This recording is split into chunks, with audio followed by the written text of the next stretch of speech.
Well, remember that the book gave us something called the Weierstrass substitution. And I did not hold you responsible for that. If you actually use that, that problem becomes, I would imagine that would work very well on that. This was, what did we do? Oh, well, it doesn't matter. I think we can do it without that anyway. I would probably rationalize the denominator to at least attempt to start this thing. So if I try that, 1 minus cosine theta d theta, that becomes 1 minus cosine squared theta. And 1 minus cosine squared is? Sine squared. So let's see, this is integral 1 minus cosine theta over sine squared theta d theta, which we can now split into two integrals because the denominator is a monomial, so 1 over sine squared theta minus cosine theta over sine squared theta. Both of these are easy integrals to do. The first one, 1 over sine squared, that's just cosecant squared. Minus, and now here, cosine over sine,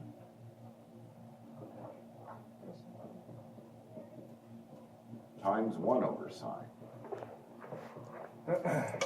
Why did I write it that way? Wouldn't it have been better to just do a substitution, u equals sine, then there's du? Well, evidently I didn't think so, because I was aware of that and I did something else. What's this?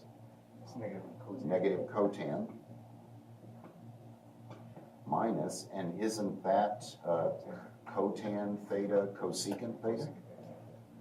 Which we do not need a substitution for. That's cosecant theta because of the minus sign in front. So we get cosecant theta minus cotan theta plus an arbitrary constant.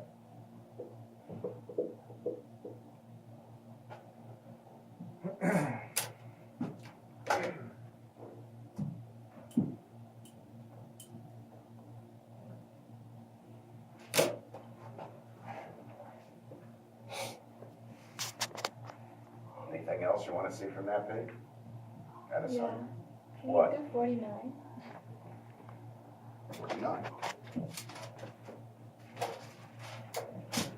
49 is 1 over x square roots 4x plus 1.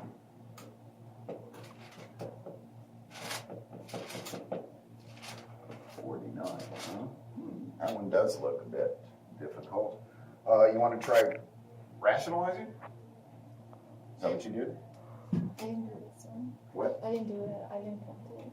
All right, well, I don't know how to proceed, but how about if we let t squared be 4x plus 1? That's not a bad thing to try, just because it gets rid of that radical.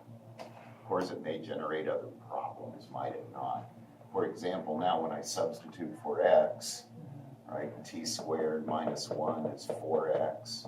1/4 t squared minus 1 is x. So 1/4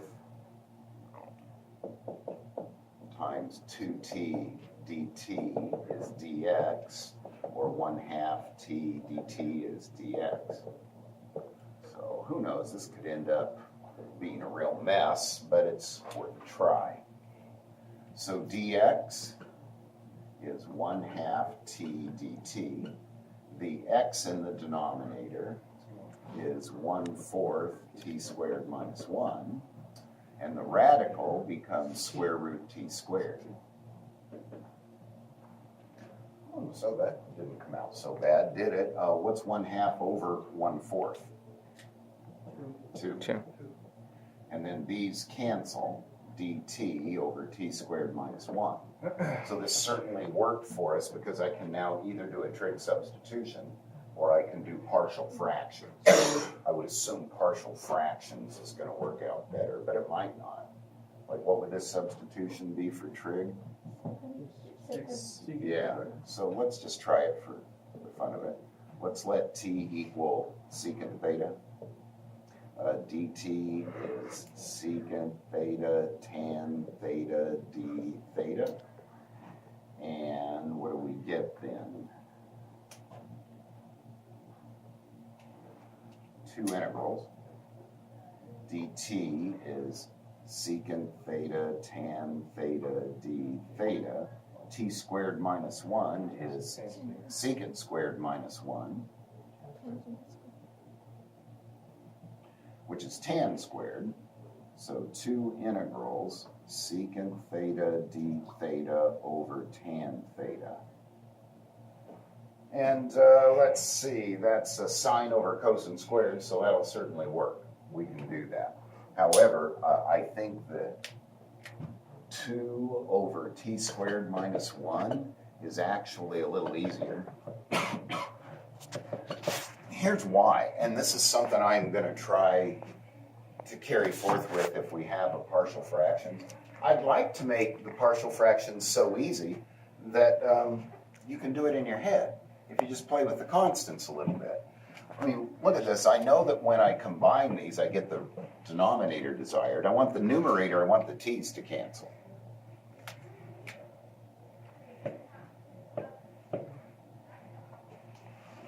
Done. Just play with the constants a little bit if it was a real simple one, and you'll probably get it. You don't even need to go through the whole partial fraction analysis. Did I do that correctly? Yes. Good answer. It works. So in other words, this would have been pretty easy to do at this point. Can I erase the red since that one, though it works, is a little difficult? Yeah. Okay, so what we just discovered is that this can really easily be rewritten as integral 1 over t minus 1 dt minus dt over t plus 1.